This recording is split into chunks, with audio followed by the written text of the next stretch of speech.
Remember Zach Messler from season 1, episode 12? The whiskey guy? The messaging guy.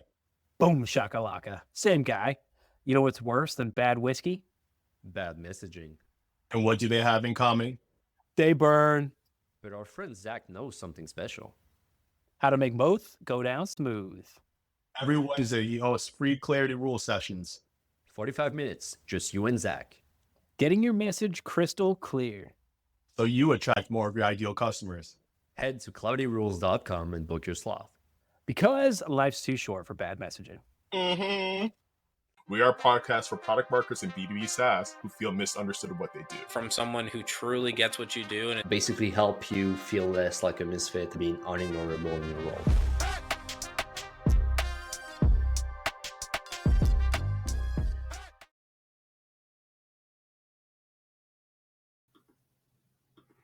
Hey.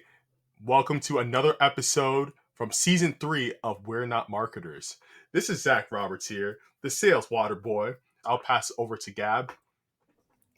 Gab Bugeaud, sales deck intern. I'll pass the mic to my other co-host, Eric.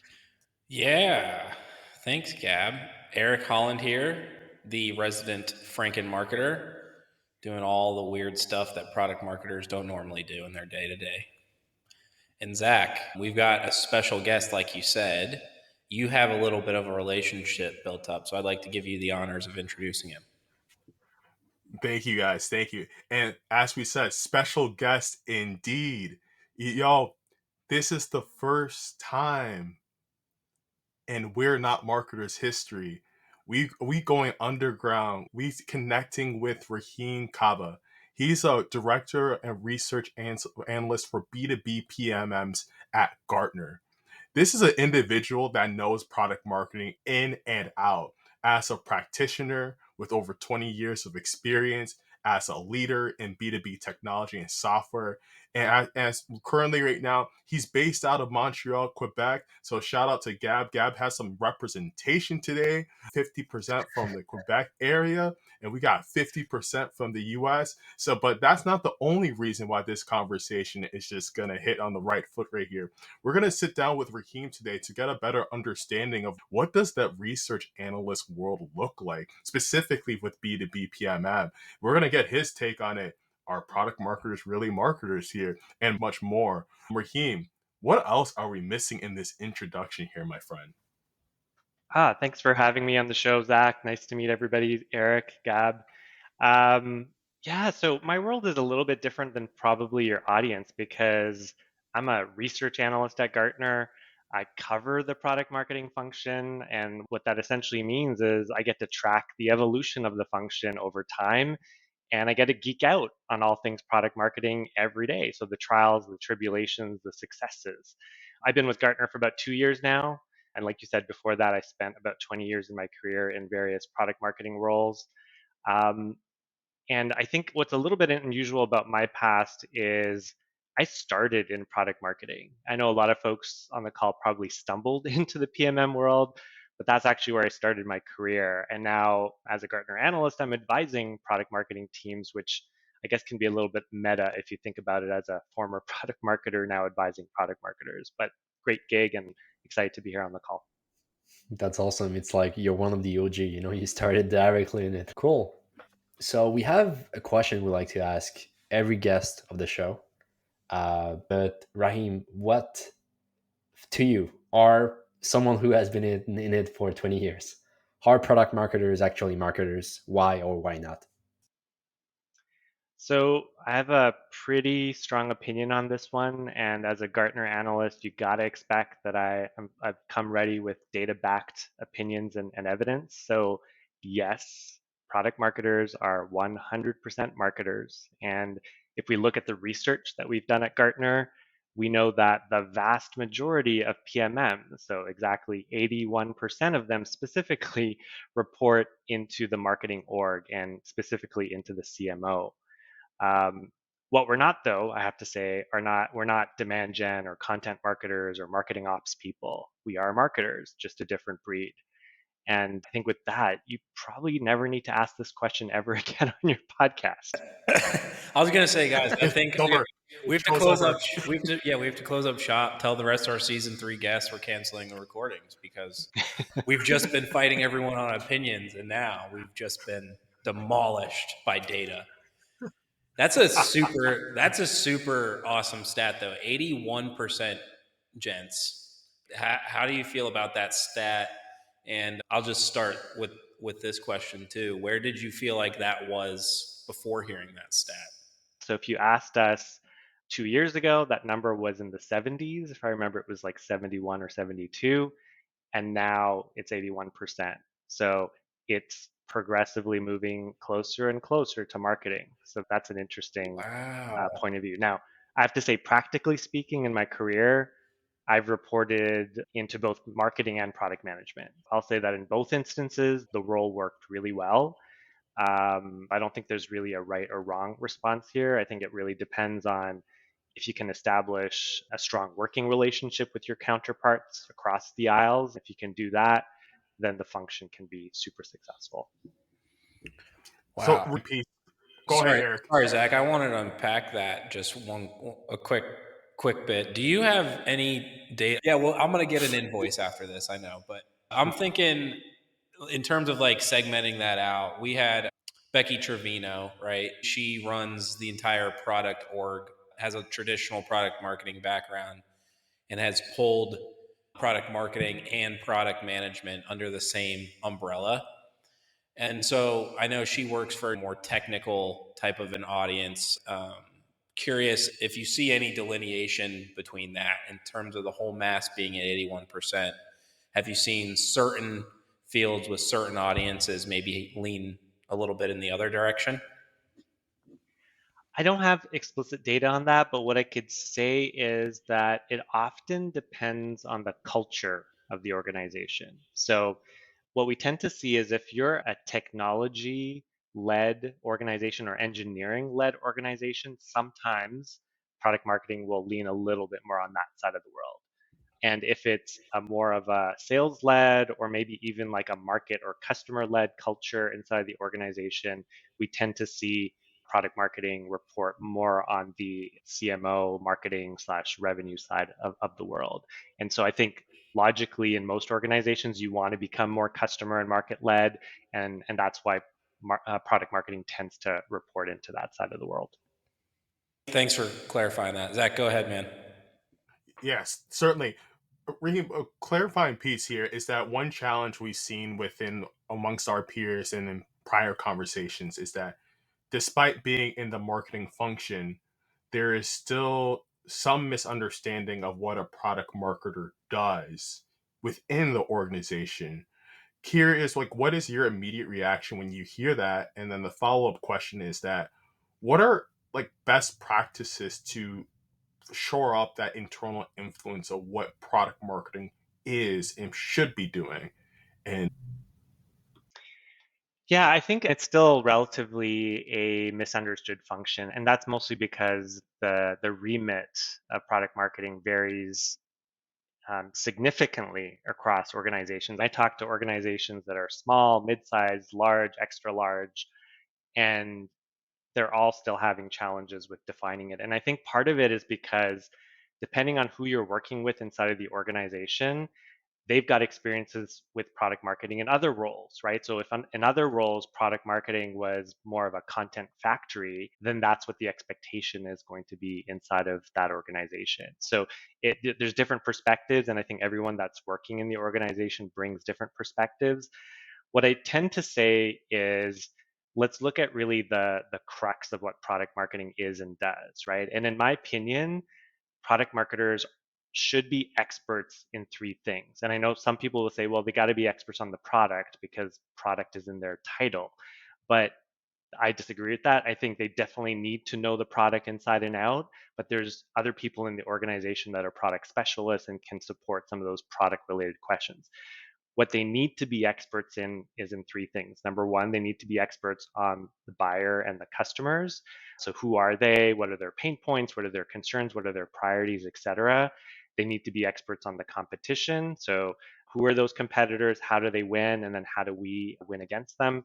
And then number three is that they've got to be experts in positioning and storytelling, right? So taking all of that market knowledge of the buyer, the customer, the competition, the market, et cetera, and creating compelling value propositions and narratives that are going to move the dial in the organization. So using that to enable your sales and marketing teams to take that narrative to the marketplace, and then also working with external influencers and external people like analysts like myself to make sure that you're telling the story properly to the marketplace.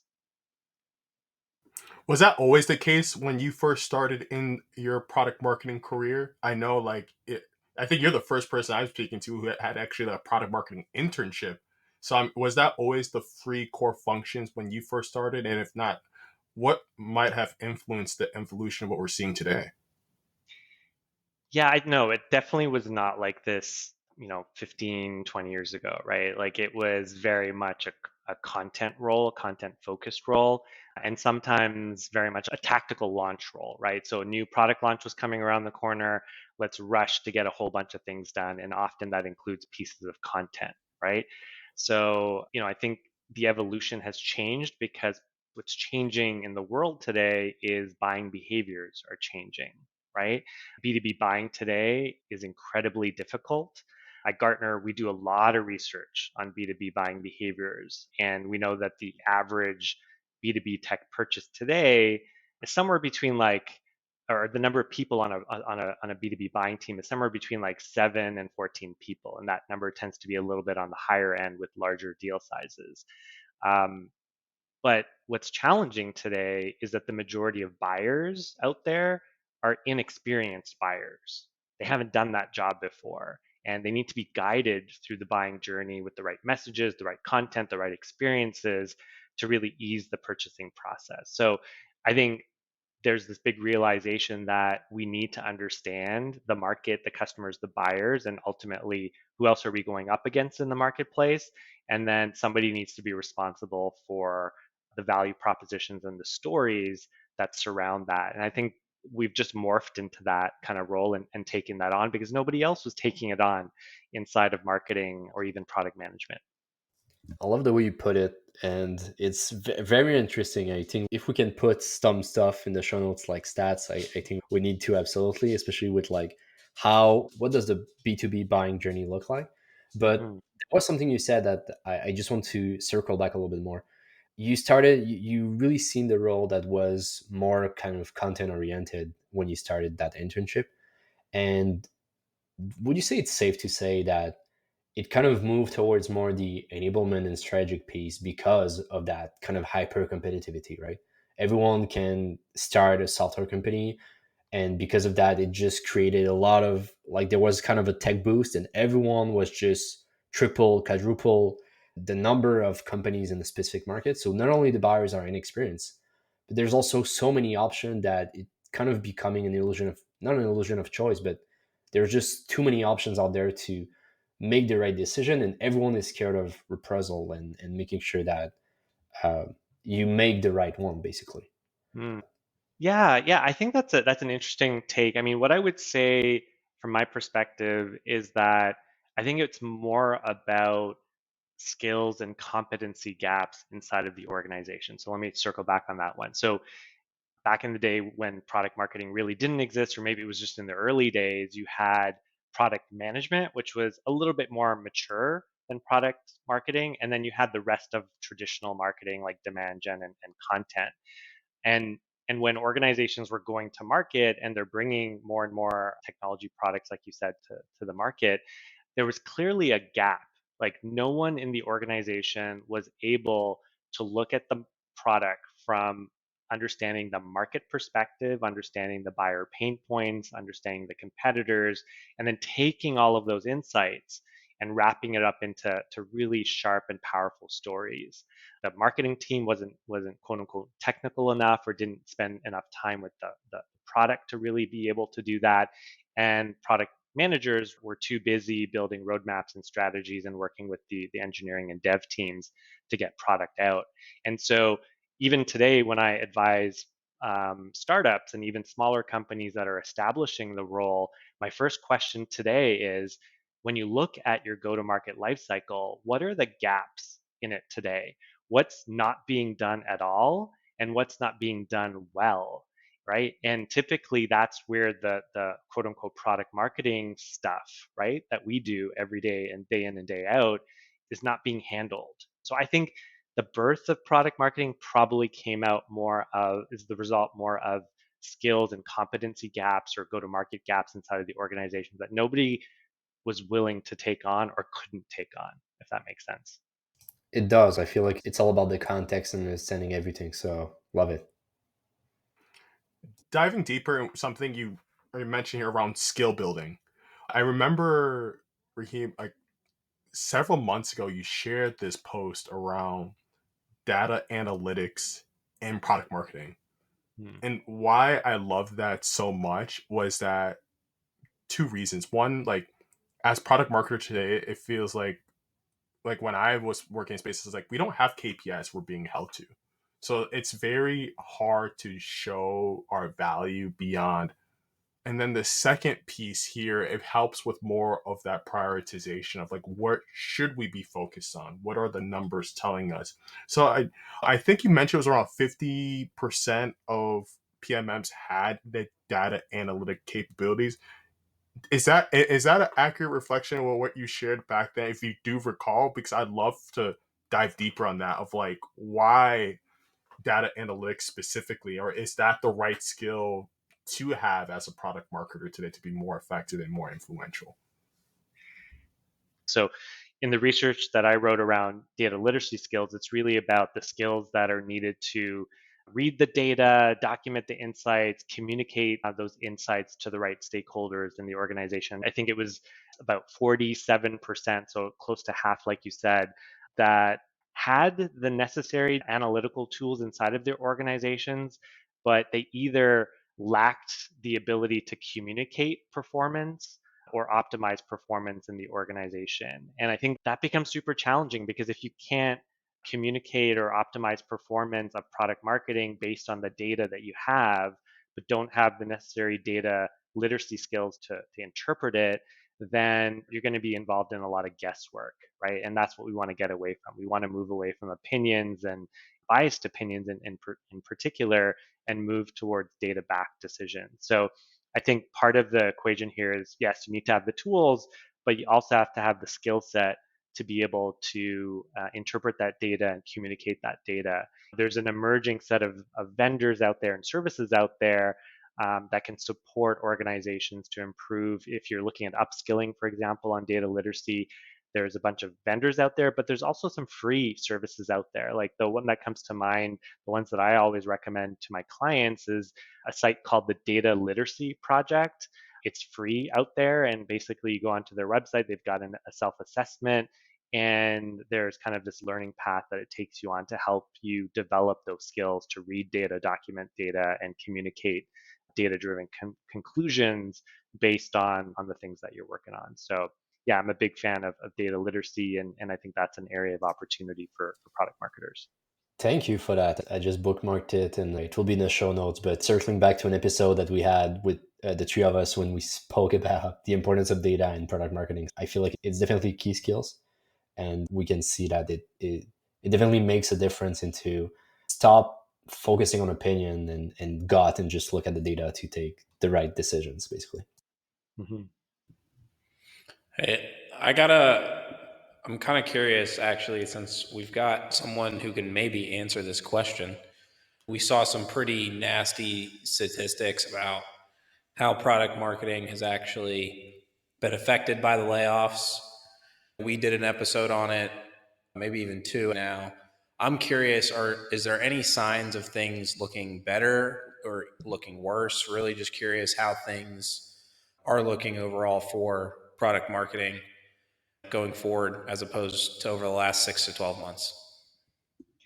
Yeah, a couple of years ago, our research showed that budgets in marketing were declining. So there was a decreased amount of funding and investment in marketing in general. Most likely it was about technology investments and marketing programs. What we've seen in our latest tech marketing, product marketing benchmark survey is that those budgets are starting to course correct now. So they're starting to increase slightly.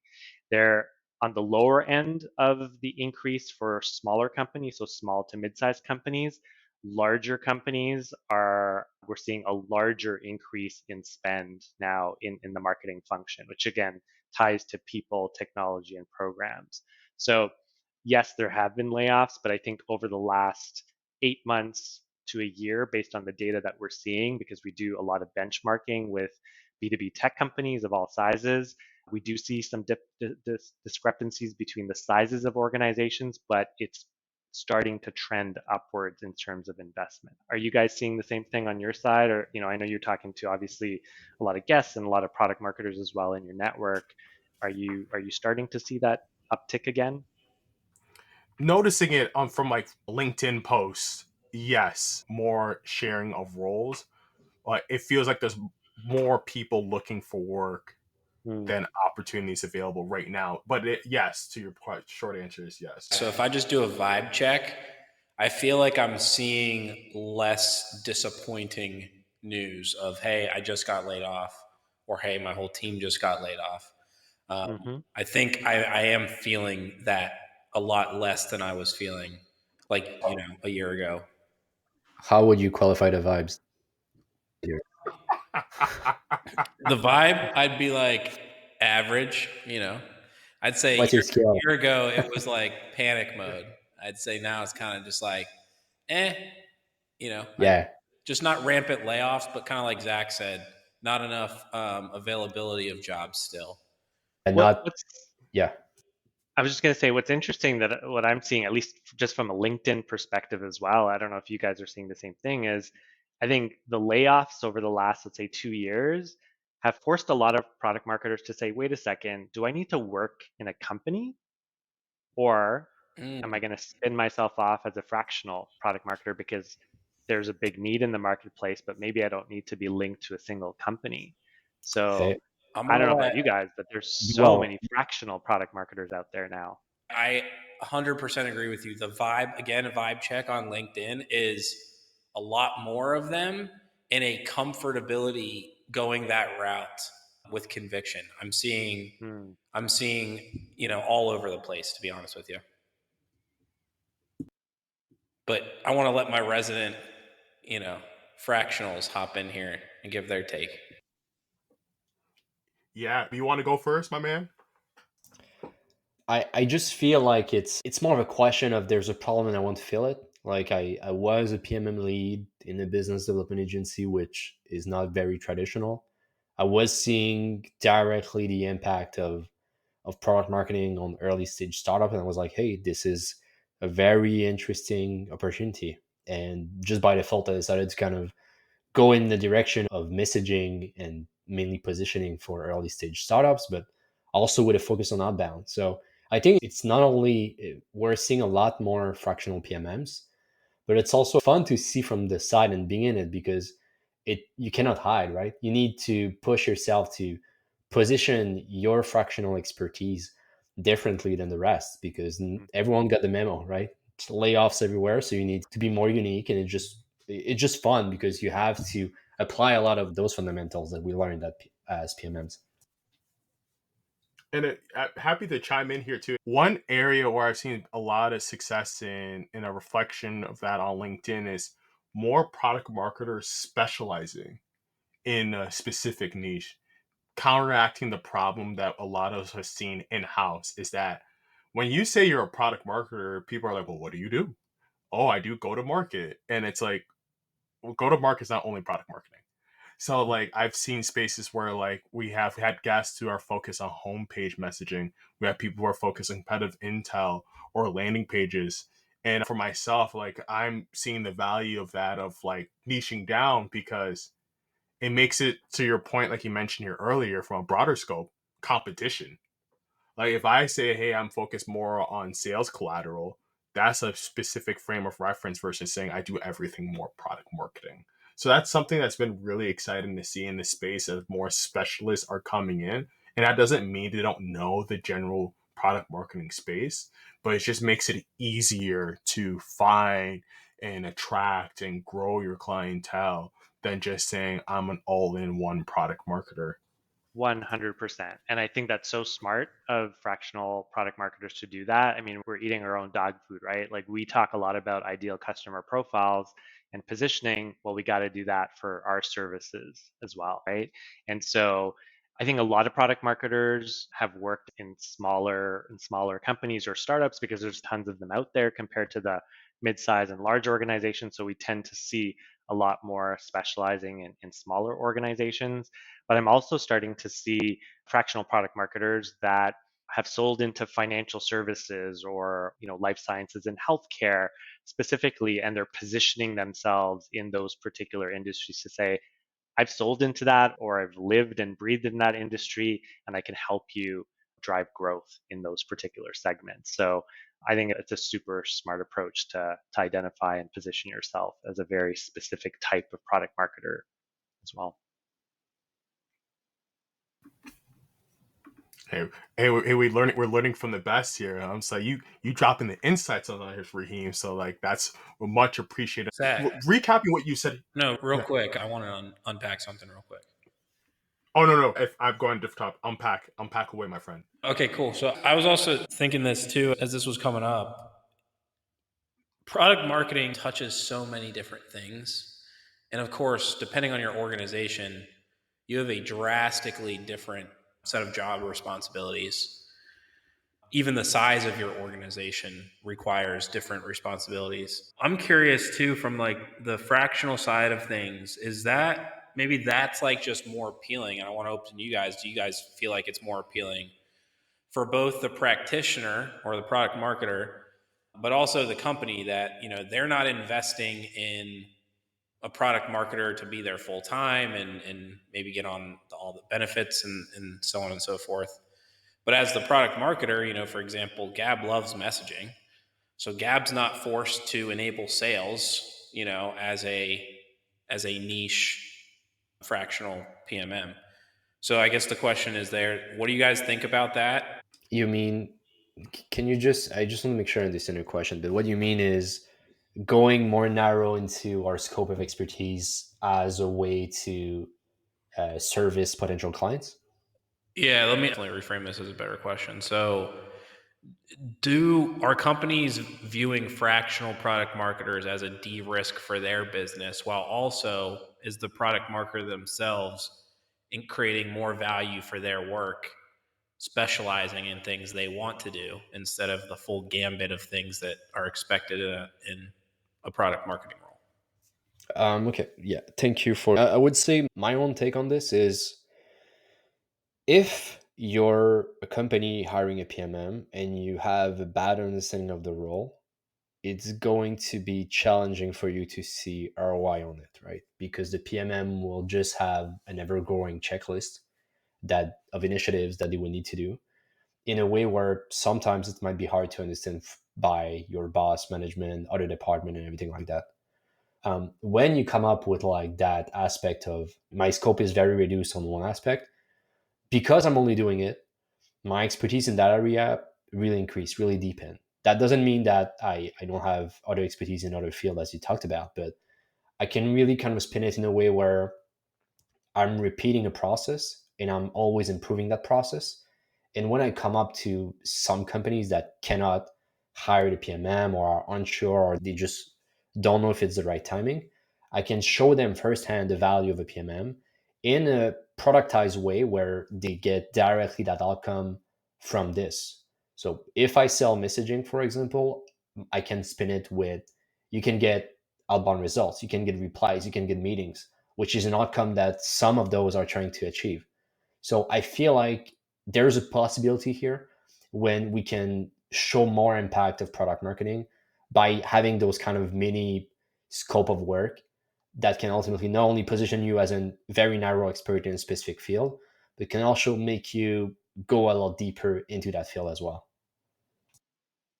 And one quick clarifying question, Rahim, this is for you. This will give more context. What I'm going to say next is that from when you were leading product marketing teams specifically, going back to that experience, is that how should early stage organizations think about launch cadences.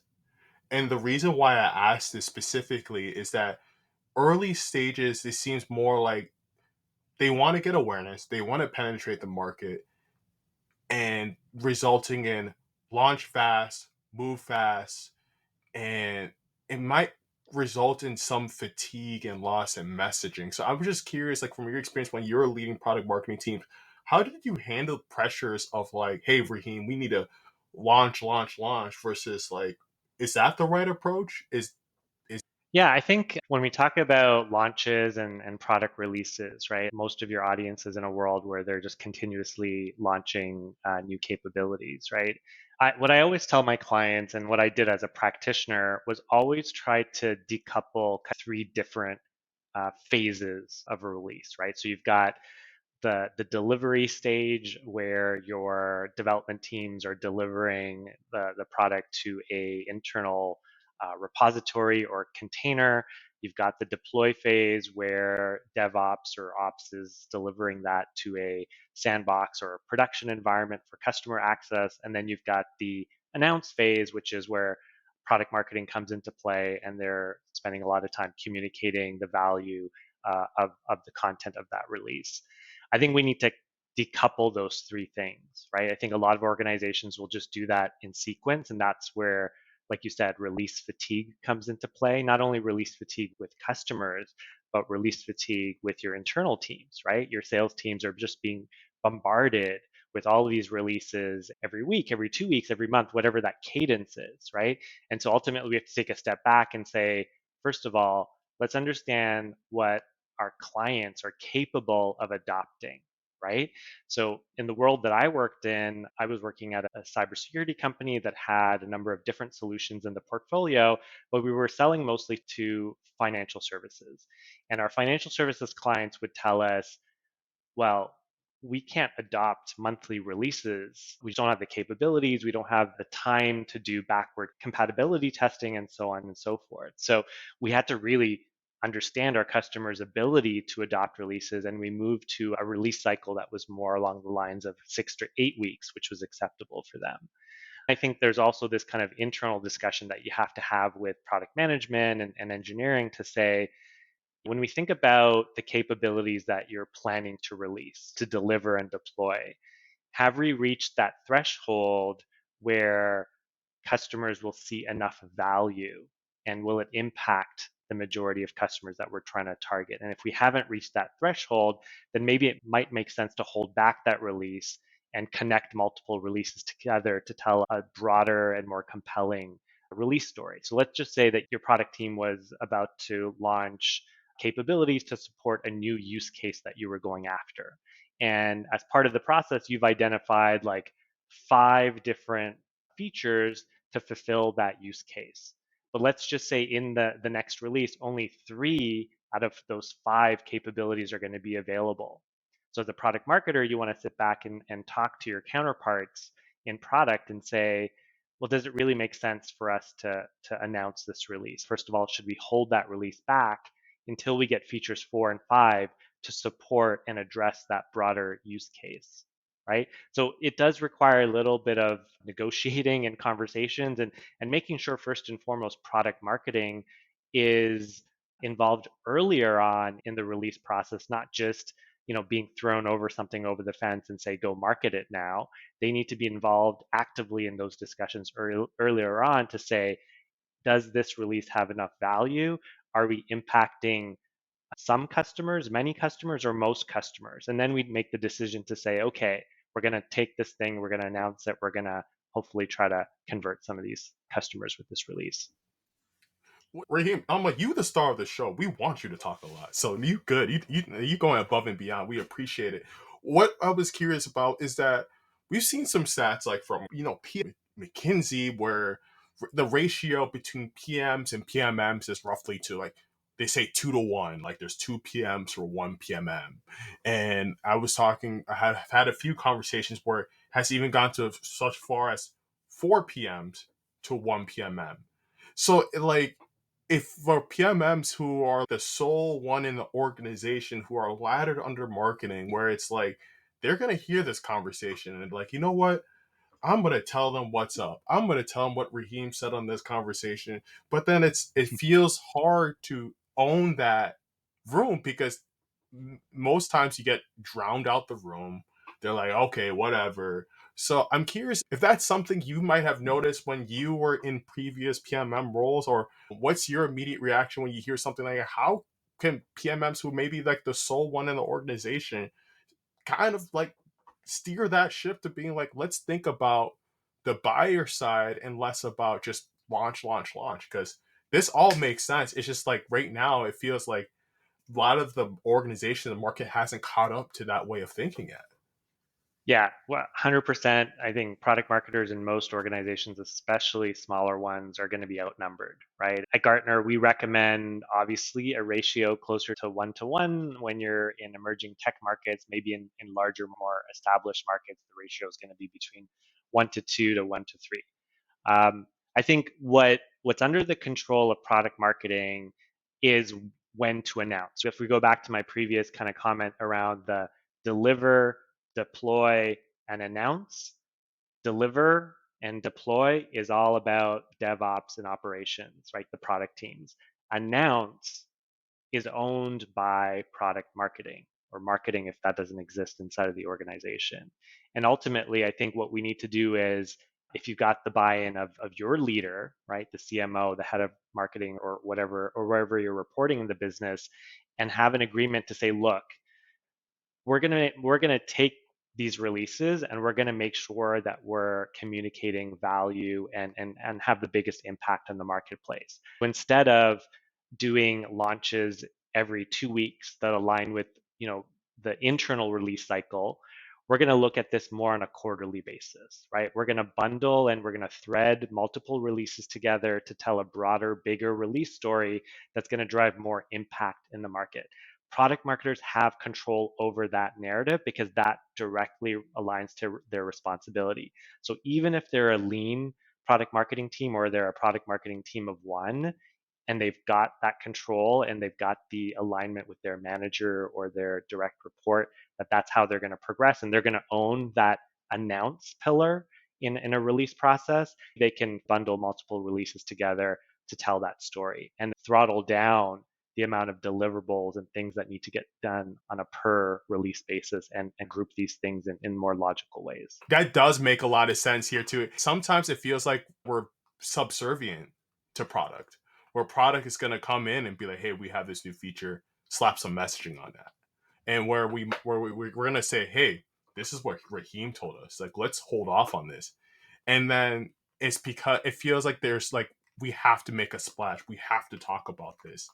So I don't know. But who owns communication ultimately in the company, right? Is it product management? Yes. Or is it product marketing? And if you've gotten that buy-in from the CEO, from the CMO, whoever you're reporting into, and that is the remit of product marketing, is to tell those narratives to the marketplace, then it's up to product marketing to decide the when we're going to tell that story, and the best way to do that, the how as well. I know in practice it's difficult. I've been in that seat. I've been in startups. I've been in small companies where you're a team of one or a team of a couple. But you got to put your foot down. You got to get the buy-in from your manager. And if your remit is clearly communication and narratives around the product, then that ultimately should fall in your court to make that decision. Okay. So, before you join any organization and educate on product market, it sounds like you got to go in the room and be like, yo, this is what we own and this is what we don't own. Exactly. Big part of the charter, right? And I'm a big fan of doing these product marketing charters. If it's not already done, got to be done, and get alignment with all your stakeholders on what product marketing does and ultimately what it doesn't do, right? Yeah, you need ownership 100%. Something that I think a good analogy for PMMs in specific organization, I feel like you're writing the forefront of the story, right? You understand all of the pieces, you understand the context. So with all of the ingredients and the way that you understand how different department works, if you understand all of those elements, you're able to just tell the story better in a way when it's relevant. If product is coming to you and they want you to talk about a specific feature that they pushed, but this feature is just an update and won't necessarily, like, the potential target don't care about it, you should control the narrative. You should be able to tell them, well, I don't think it's a good idea because of XYZ. I don't know, I just feel like it's kind of a good analogy to me that we're helping building the ingredients of the story and telling it at the same time because we understand the unique ingredients around it. Gab, I love that. You just said control the narrative I'll put it on because my that's ultimately what we have to do here. Y'all heard what Rahim said. Plaster that on your desk right here. One quick follow-up question for you, Rahim, here, and this is a very timely question too. Is that from your experience in leading teams, the PMM charter, what is that, and what are some best practice in considering of how to build that in internally, knowing that product marketing may not be a one size fits all depending on where you're working at?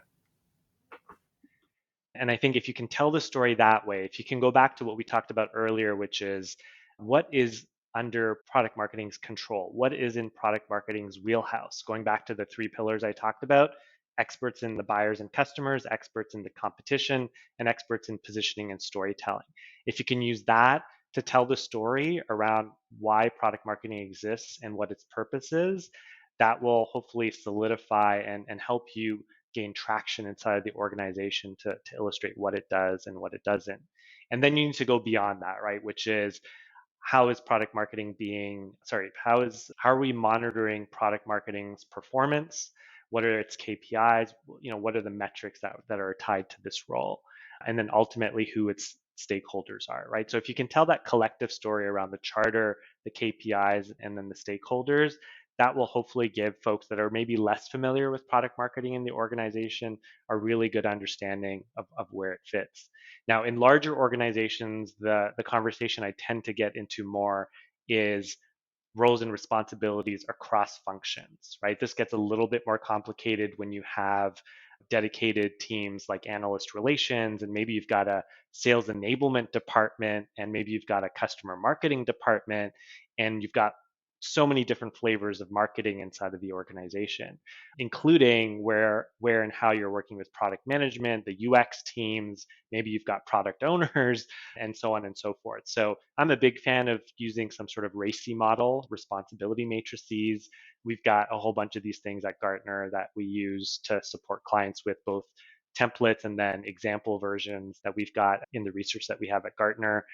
And I'm a big fan of really having that open conversation and dialogue with your counterparts to talk about who's leading, who's owning what, who's supporting what are the interdependencies between the roles for each of these activities. And that really will help clarify the roles and responsibility of product marketing within the sphere of product and go-to-market life cycles. Do you typically, I just would love to get your thoughts on this, have you guys used RACI matrices or responsibility matrices in your organizations? I know that I think you guys are mostly from smaller orgs, but in your conversations with others as well, do you feel like that's an area of opportunity for organizations to clarify roles and responsibilities? I think this is Love something we races. should I think this is something we should talk more on the pod, but it's also something we should strive to regroup together. Like, hey, this is what I think product marketing KPI or matrices should look like. I know that when I was working in enterprise, we had some, but it was very kind of vague. Like, oh, you guys are responsible for revenue, when we know that a lot of those initiatives are cross departmental. So I haven't saw a great model, but this is definitely something I would like to explore more. We can take that one offline. We've got a really cool template and matrix with some examples based on some of the data that we have, because we do an annual survey with product marketers to really understand kind of where they lead and own and where they support. And we ask the same questions to other roles like product management and demand gen and so on. And so we have a really good understanding of who's typically accountable, who's responsible, who's being consulted, and who's being informed on the various activities across the product and go-to-market lifecycle. We get these types of inquiries with our clients, kind of opens up their eyes, because again, when you're in an organization and you have that friction of who owns what, when you've got the data to back it up, to say when you look at other organizations and where these responsibilities lie, And let's look at this in a small company versus a mid-sized company versus a large company, because we can segment the data and say, when you look at a company that is more market and customer led versus a client or organization that is more technology or engineering led, what are the differences between those two as well, right? So if you've got the data to back it up, it makes those decisions and those conversations a lot easier. I'm very interested in getting my hands on that. And to that point, Rahim, our listeners are going to hear this and they're going to be like, damn, whether if they're partnered with Gartner or not partnered with Gartner, they might be asking their teams, like, where should they be going to learn more about this insight? Because they're going to, I hear Racy, I'm like, oh, thank God. Like, now I can go to my PM now and tell them, say, you're supposed to be accountable for this. This is what Rahim said in Gartner. So I'm curious, where should people be going to tap into research like this that you're highlighting? Yeah, so if they're a Gartner client, they may already have access to this stuff. Some people actually, maybe they don't even know that they've got access to this research, and their organizations do. So I'd say if you've got an analyst relations department or somebody that owns the license with Gartner, that's your starting point. If you're not a Gartner client, what I would say is on LinkedIn, there's a group called Gartner for High Tech. If you follow that, there's tons of freebie content that we're constantly posting there. So it's not necessarily the full research, but you get snippets of the data. We offer free webinars. I'll send you guys a link to a webinar I did around product marketing talent and what I call bench strength. So determining the readiness and availability of product marketing resources to tackle all these big challenges. Feel free to share that with your listeners. But I'd say start there because there's a lot of good freebie content. If you got a Gartner license, of course, you'll have access to the majority of the stuff I talked about. Eric, Rahim's talking to you over here. That y'all partner with them, so I'm jealous now. I'm like, dude, I absolutely love it. So yeah, I am spoiled, and even more spoiled that I got Rahim. And he said it earlier. It's very meta being a product marketer doing things to help product marketers. So it's pretty sweet. Yeah. And not to make this a Gartner love fest, but like this was like in my first few roles, especially at Dropbox, when I was doing sales play campaigns and understanding the market and the competition, working with analyst relations, or like BFFs in terms of insights. And whenever I got my hands on a Gartner report, I'd grab a box of tissues right after and just dry my tears because I was like, oh, the answers are here. So no, incredible work that you and the team are doing over at Gartner, Rahim, and we're appreciative to the contributions that you're putting forth to kind of help us better understand our role, the industry, and advocating for how product marketers should be seen in organizations too. So before I close this out here, Gab, Eric, any final minute questions here that we have for Rahim? No, other than Rahim, you and I got to get together sometime in person just to chill and not have a screen in front of us. But Likewise, and we're closer than Eric and you are. So I'm calling dibs on the first meeting. That makes a lot of sense. Gab. Yeah, right. you know what, Gab? I just got my passport 2 weeks ago. So you just wait. I'm going straight to Montreal, and we'll see who's closer. Our microbrewery beer and some poutine. Let's go. And then Rahim, it sounds like LinkedIn will be a good place to connect with you. You mentioned the webinar, which we're excited to share with our listeners after this conversation. How else can others connect with you and stay up to date with Gartner? Yeah, I'm big on LinkedIn. So, and I'll always publish any new research on LinkedIn. So feel free to follow me and get access to some of the insights that we share at Gartner. I'm always sharing my colleagues' research as well. So whether you have access or not, we always like to throw in some free snippets in our LinkedIn posts. So feel free to follow me and follow Gartner for High Tech, and happy to continue the conversation. Well, I know I'll be following every single members of your team here because despite having a license, despite not having a Costco membership, doesn't stop me from getting the free sample. So that's how I see this invitation. So Rahim, appreciate the time. We're excited to continue this collaboration with you as we progress forward here. But you guys, thanks again for tuning into this conversation to another episode of We're Not Marketers, and we are out of here. Thank you very much. Thank you. See you guys. Thank you for listening to We're Not Marketers. If you liked what you heard, please subscribe, review our podcast, and share this episode with other PMMs. Thanks again, and see you soon.